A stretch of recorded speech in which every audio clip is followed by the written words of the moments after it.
With New Year's resolutions, many of us will make a vow to eat healthier, and that's a good thing. But what about our beloved pets and their nutrition? Greetings, Naturopathic Dr. Dennis Black here, and I'm on a mission to provide better nutrition for cats and dogs because truthfully, all pet food is dead food, which is why we created Rough Greens and Meow Greens in the first place. We bring their food back to life with live vitamins, minerals, probiotics, enzymes, omega oils, antioxidants, and so much more. All in a tasty formula that your dog and cat will love. You can improve your pet's coat, digestion, energy, and have less vet bills. Let 2025 bring a new year and a new pet. Get a Jumpstart trial bag, normally $20. Get a 100% discount with promo code BESTFRIEND. You discover the shipping. Go to roughgreens.com, use promo code BESTFRIEND. Bring your pet's food back to life with Rough Greens. So good, your pet will ask for it by name.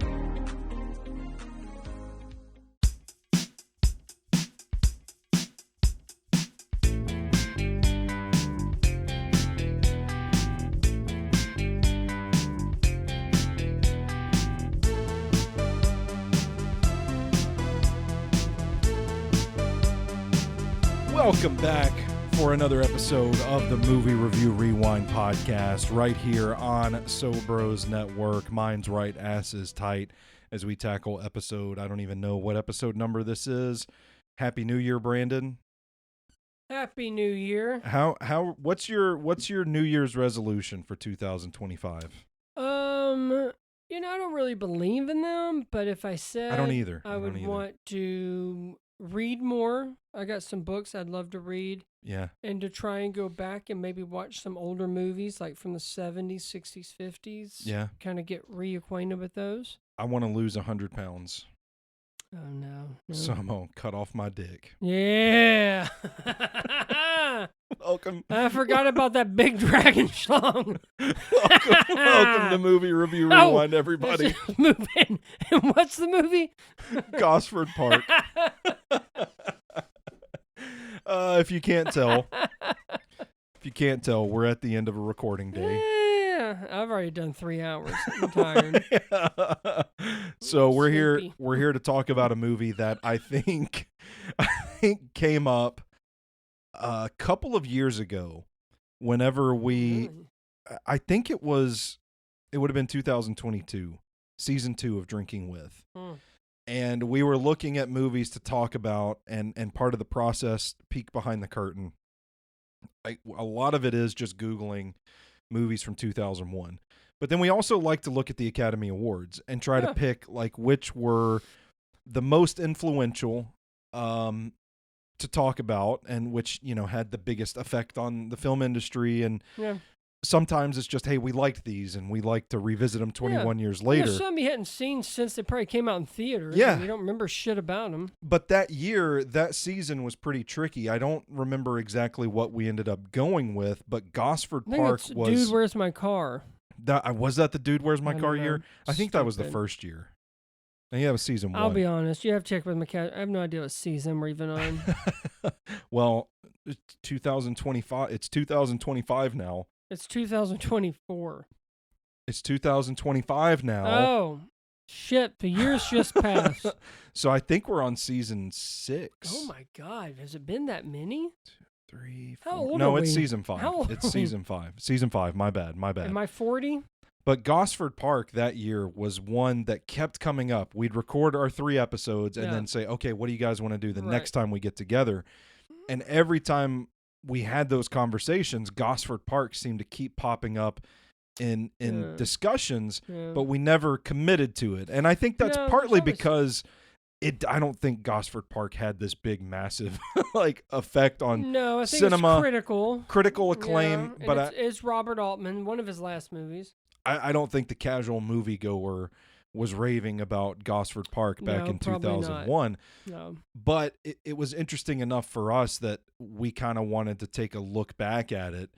And I found it at a Goodwill one day and just picked up a copy thinking, okay, we'll talk about this at some point. Yeah. And now here we are 4 years later, and we finally made it to that point. So there's a little just look into how we got here for this episode of Movie Review Rewind, kicking off the year with Gosford Park. It's kind of been a movie that we've wanted to talk about for a long time. I've never seen it. I know you had seen it when it first came out.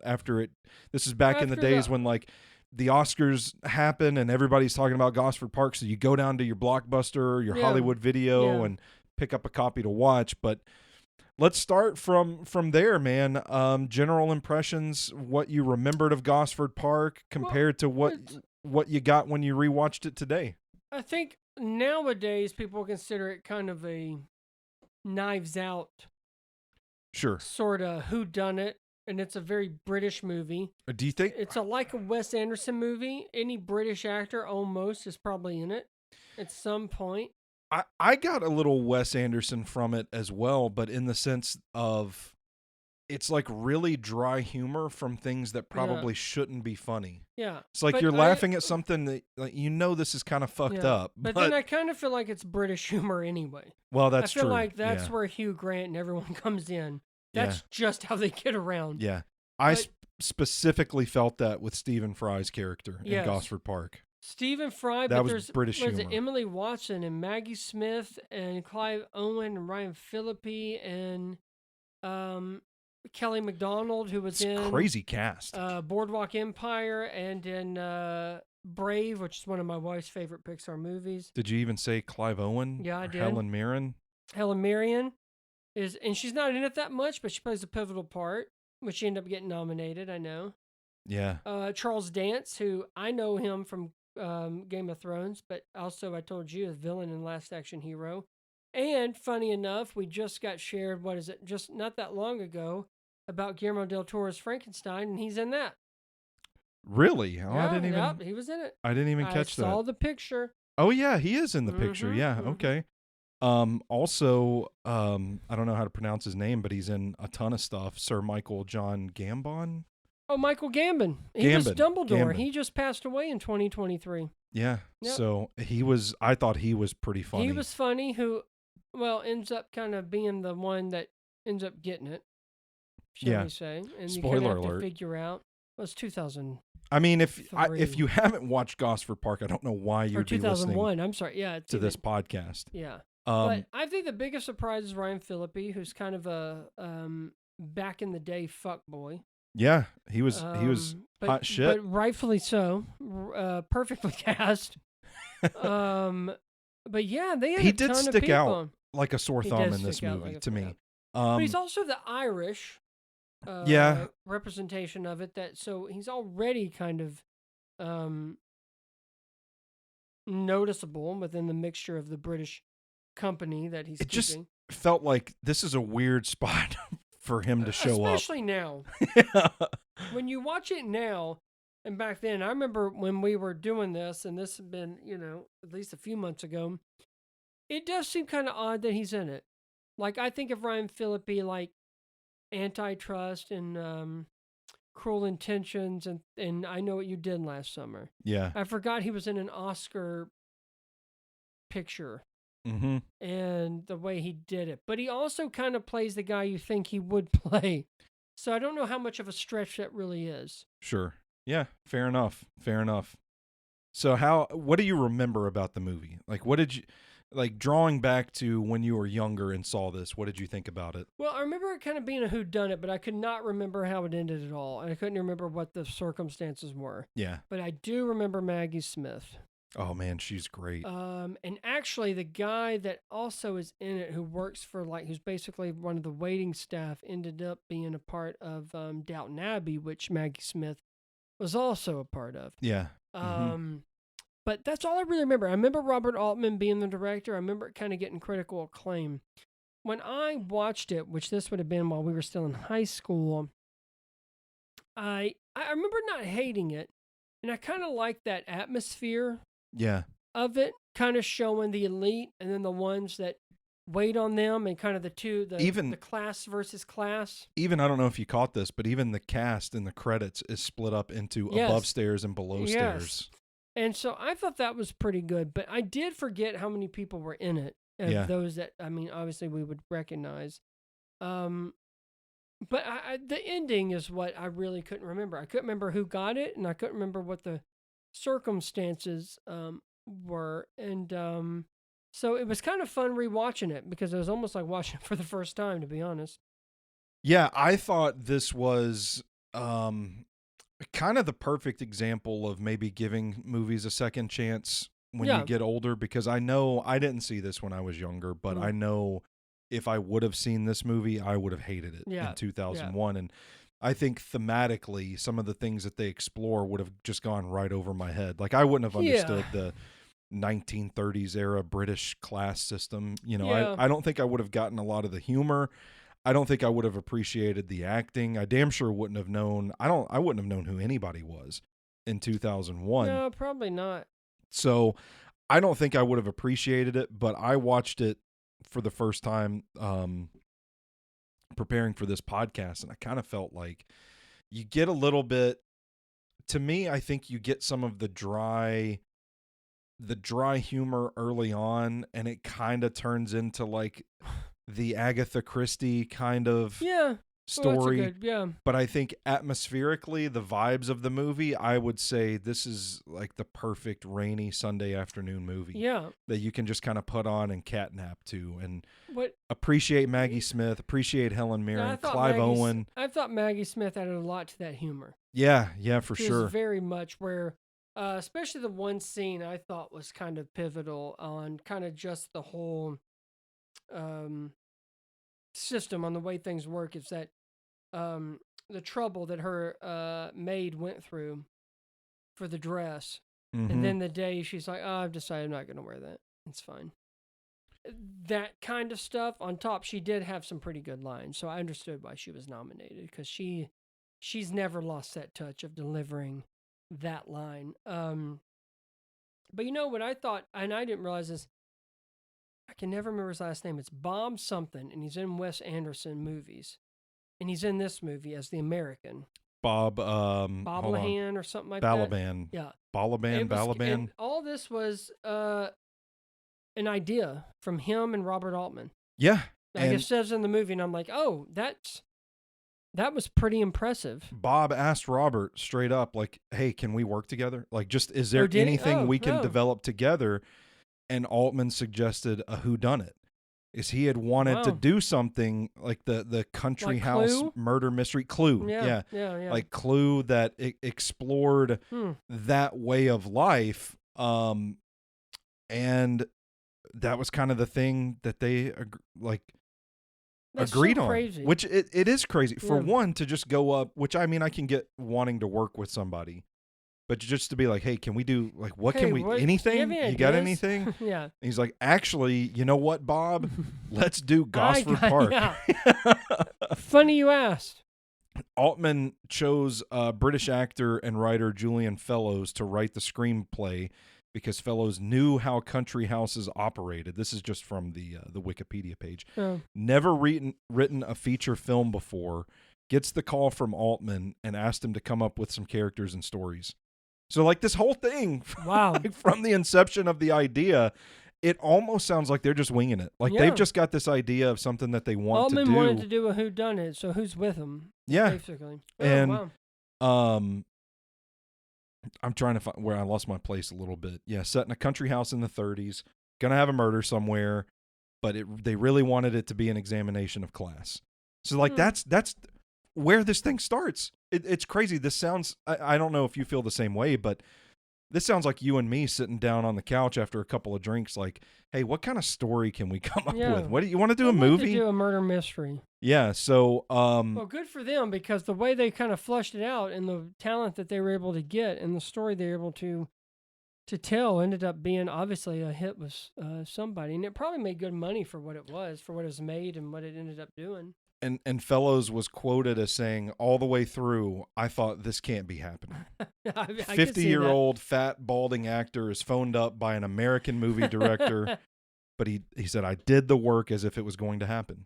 And then it happened. Wow. Never written a feature film before. And Robert Altman calls you up and says, can you come up with some characters and stuff for this? If I'm not mistaken, I think it's this one and Prairie Home Companion, and then that was it. He passed. He did one in between. I had his filmography. It was The Company, maybe? Oh. Is that what it was called?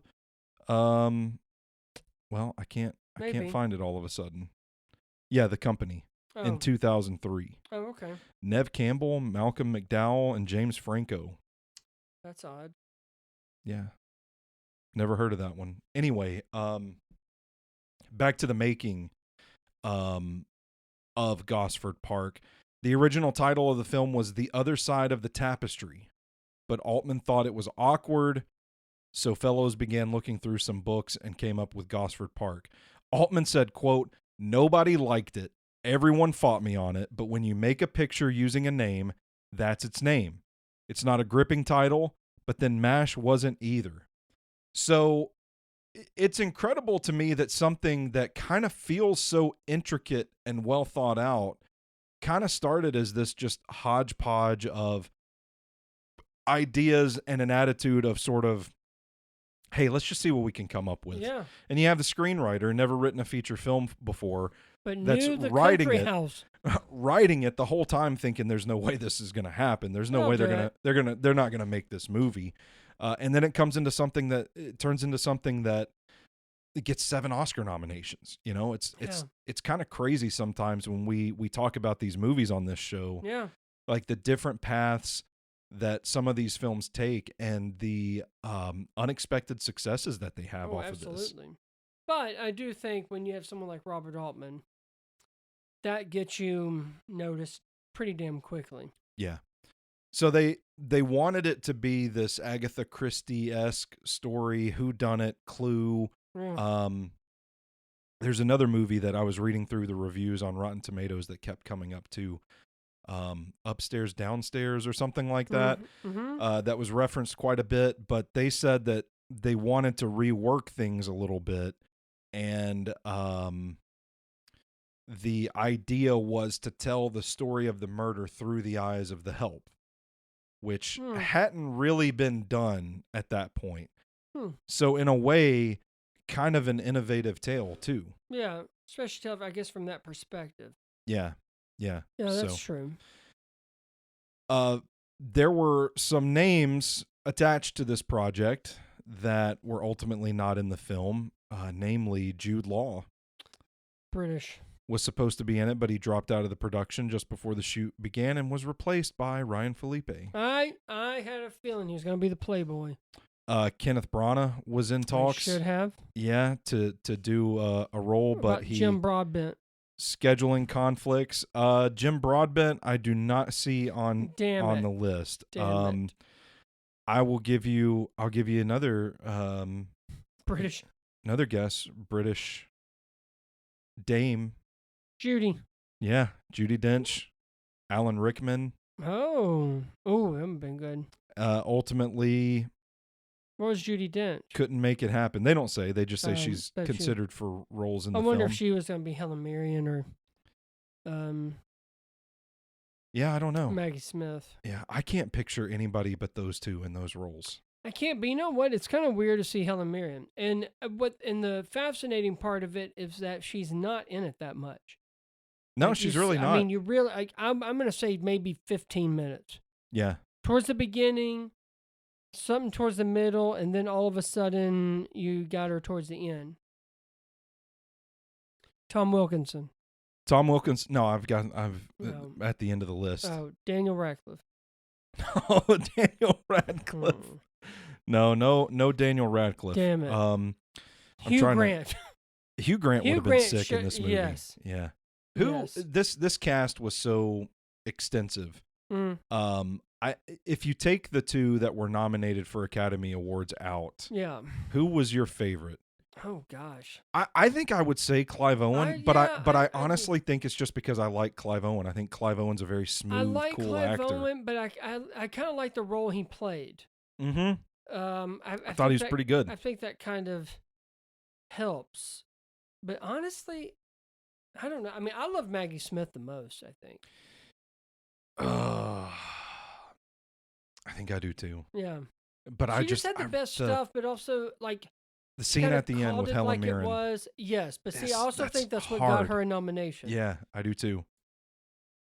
Yeah, that's a tough call, but I think those are I think Maggie really kind of takes it, to be honest. And yeah. Michael Gambon, I like quite a bit, actually. I from thought he his- was hilarious. Yeah, I thought he was funny.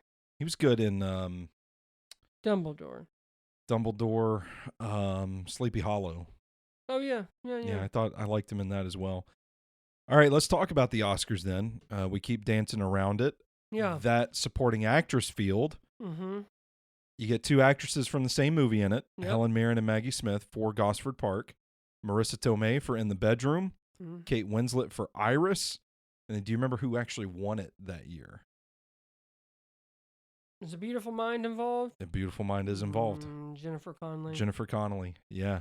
Mhm. So of that field, of those 5, that the right call, or where do you think Helen Mirren and Maggie Smith rank among those 5? I never saw In the Bedroom or Iris. I loved In the Bedroom. I really did. I do think Jennifer Connelly, considering the movie and the role, deserved it. I think that's a good call. Yeah. I think Maggie Smith would be over Helen Mirren. I love Okay. Helen Mirren, but I think Maggie Smith deserves to be ahead of her. But them not winning compared to Jennifer Connelly makes sense. And I almost would put Marissa Tomei probably after Jennifer Connelly. Okay. Yeah. What about Kate Winslet and Iris? I don't remember a whole lot. I just remember I think Judi Dench was in that, and Jim Broadbent was in that, and I think Jim Broadbent was nominated He was. for that. He won. He won? He won Best Supporting Actor. Oh yeah. Oh, he was supporting actor. Yeah. Uh-huh. So, I would almost say Jennifer Connelly, Marissa Tomei, and then Maggie Smith, Kate, and Helen. Okay.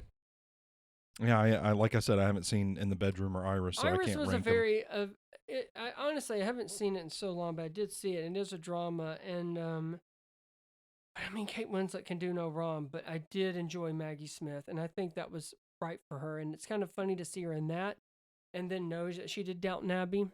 Yeah. Seems kind of right up her alley. Gosford Park was in the mix for Best Picture and Best Director both. Yeah. Both situations they lose out, or both awards they lose out to A Beautiful Mind. Yeah. Ron Howard. Yep. Also in the mix for Best Picture was In the Bedroom, The Lord of the Rings, The Fellowship of the Ring, and Moulin Rouge. That kind of surprises me. Yeah. Best Director was Ridley Scott for Black Hawk Down, Robert Altman for Gosford Park, Peter Jackson, and then David Lynch for Mulholland Drive. So where do you think Gosford Park in these movies we've discussed ranks? I'd probably put him maybe third. Yeah. I still think A Beautiful Mind really won out. I like Ridley Scott's Black Hawk Down. I would probably put Altman third. So, yeah, I haven't seen In the Bedroom. In the Bedroom is really. I feel like that's going to be the thing. People are like, we get it, Stoney. You didn't see it. It is really good. I didn't see Mulholland Drive either. Mulholland Drive, I thought was weird and kind of boring. I think I would have Gosford Park. Man, I don't know. I really like Lord of the Rings, but I think A Beautiful Mind, Black Hawk Down are both better films. Yeah, I mean, the way it was done, I don't know. Once you get past Beautiful Mind, I feel like Peter Jackson and Ridley Scott could fight for number 2, and whoever loses gets number 3. Yeah. And then I think it's better. It's tough. Of the films I've seen of this bunch, I think Gosford Park is better than Moulin Rouge. Yeah, I would say that too. But I don't know where it would rank Yeah. against Mulholland Drive. And I don't know if Well, I've said this, but I haven't seen In the Right. Bedroom. In the Bedroom is a good one. And I believe, if I'm not mistaken, that's a Todd Haynes one. I don't know that off has the top Sissy of my head. Sissy Who? Spacek, Tom Wilkinson, Marissa Tomei. Directed by Todd Field. Oh, Todd Field. Oh, never mind. He did Tar Yeah. and Little Children. Mm-hmm. But I really like that one. I would put that ahead of Gosford Park. Okay. I have In the Bedroom, so. It was also nominated in costume design, but That makes lost. sense. And To Moulin Rouge. Best art direction, which it lost. To Moulin Rouge. Both categories to Yeah. Moulin Rouge. Yeah. Harry Potter and the Sorcerer's Stone getting an art direction nomination. How about that? That's kind of crazy. And costume design. So a couple of Oscar nominations for that. I wouldn't have known that. No, I wouldn't know that either. Yeah, so no gripes with that for me on those. I think it would have been nice for Gosford Park to have gotten one of those, but it didn't. But the nominations it got was quite, I mean, that's a pretty rewarding in itself. It didn't really win anything. It did win one. Do you remember what it actually won? Did it deal with screenplay? It did deal with screenplay. Original? Best screenplay written directly for the screen. Oh, okay. Original screenplay. Kind of wild to think about it too. We started this episode off talking about the origins of this movie and how Julian Fellows had never written a feature film, and he won an Oscar. And he wins an Oscar for it, beating out Emily. I don't remember that. Oh, yeah. Memento. Christopher Nolan popping up in another movie review rewind episode. Monsters Ball and the Royal Tenenbaums. Shit. I would have given it to Royal Tenenbaums probably. I think I might go Monsters Ball. That would be my second one. I actually probably wouldn't give Gosford Park. And I've never seen Memento. You've never seen Memento? But I think I would give Gosford Park at least third as well. Yeah. So that's kind of wild that's what it ends up winning for. Wow. Yeah, so it did have some success. This movie that just started out, hey, can we work together? Let's come up with some ideas. You've never written a movie before? Home. Yeah, let's Agatha Christie, Clue. Fuck it. Let's go. And then it does end up winning an Oscar. That's kind of crazy. For much more, including Best Picture, which by the way, you only had 5 to choose from. So but that's power of film. That's power of Robert Altman, I think. What do you have a favorite Robert Altman? Because I'm looking at his filmography, and honestly, this is the only movie I've seen of his. I've seen this one. I've seen A Prairie Home Companion. I don't think I've seen all of Nashville. Nashville and MASH are the two films that he got were like real, awards players. What were the other ones? MASH got nominated for 5. Nashville got nominated for 5. Gosford Park was nominated for 7. Nashville won 1. MASH won 1 as well. And Gosford Park won 1. Yeah, so three Oscars. And then a movie, Shortcuts, 1993. I don't remember that one. Never heard of it. That got a nomination. The Player. I do remember that one. I never saw it. Yeah, I remember that one. Tim Robbins, baby. Yeah, Tim Robbins. Tim Robbins. And then Images in 1972. And McCabe and Mrs. Miller in 1971, an American revisionist Western film. Starring Warren Beatty and Julie Christie. Oh. About that. Got 1 nomination. I guess I've only seen 2 all the way through. 21 Academy Award nominations, 30 BAFTA Award nominations, and 33 Golden Globe nominations. Dear God. Did all right. We should go watch The Player. Did all right. You want to go watch The Player right now? Yeah. Right this Turn instant? this off. Yeah. This is the only movie of his that I've seen, so I can't weigh in on that. But let's play the Rotten Tomatoes game with Gosford Park. What do you think? We'll start with the tomato meter. So this is the critics, and we know it's pretty high because of all the Oscar buzz. 92. 92 from the critics. It is 87. Kind of surprising. Yeah. About the audience. 74. 78. A little bit higher. Okay. Yeah. That's fair. And the budget. How much do you think it cost to make Gosford Park? 27 million. 19.8. Less than 20 million. Wow. Now, what do you think it's run at the box office yielded? Is that who? That was at 20 million basically, right? Yeah.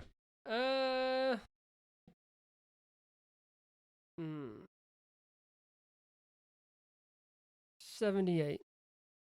87. So a pretty good. I thought it'd be less than that, to be honest, even from mine.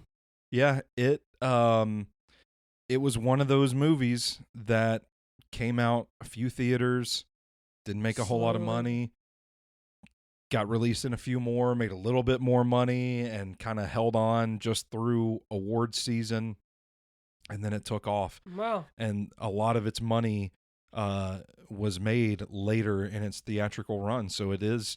Oh, I believe that. It is kind of. It's cool how it's kind of a testament to how much of an impact the awards can have on the box office runs of these movies. Because this isn't the only movie we've discussed that this has happened for on this podcast. He just thinks he's starving. You can ignore him meowing. Excuse me. I don't know if the audience can hear that or not, but yeah, no, it is, and it creates these kind of long legs in the theatrical, which doesn't really get a shot these days. Yeah. Mm-hmm. But yeah, once the nominations come out, which funny enough, which I'm assuming Regal's doing something of the same, but now that the Oscar nominations have been announced, AMC is reissuing some of these nominees as $5 favorites. So Barbie and Past Lives and Zone of Interest and Anatomy of a Fall, they're all coming back out. All right. For $5. Okay. So I feel like that's kind of part of it too, now that it's getting some national recognition. Well, there we go. There we go. That's all I got on Gosford Park. If you were to give this one a Vix Flick star rating, what do you think it would be? Probably a 3.5 out of 5. Yeah, I'm right there with you. I think my immediate reaction was 3 out of 5. Yeah, I don't think 4. I don't think it's. I mean, depending on everything that's nominated, I don't know if it would even made it my top 5 of that. Yeah, probably not. But that was the same year as Training Day too. Oh my God. You're talking Training Day, Black Hawk Down, Lord of the Rings, A true. Beautiful Mind. Jesus. That's a critical darling if I've ever seen one. Yeah. I don't know if I've ever seen Maggie Smith young. I think she's just always been old. It just depends how wrinkly is she. Because Gosford Park, she looks younger than Harry Potter. And then if you go she looks younger than Daniel Radcliffe? Yeah. Her Buddy, and Ron. You need some glasses, okay? But then she's in a phenomenal movie called Lady in the Van. And I don't know, she's just always, I feel like she's always just been an older lady. Yeah, well. And Helen Mirren, I guess, kind of has, but, there's a thing sweeping the nation last year where she was a babe in the 70s, which I'll be honest, she's a babe now. I think so, too. And good for Taylor Hackford. Yeah. And if you don't know, he's been married to her, and he's the director of Ray. Yeah. So yeah, he's 1967. Helen Mirren. Was it 67? 1967. I don't remember the name of the movie. But yeah, that. Whew, Lord Almighty. Oh, I think it was Long Schlongs and Ping Pong. I don't know if we should get this horny on Movie Review Rewind, but yes, good for Helen Mirren. That's a great place. She has been an elegant lady from the beginning. Yeah. That's going to do it. That's a great place for us to wrap this episode a good time to up on.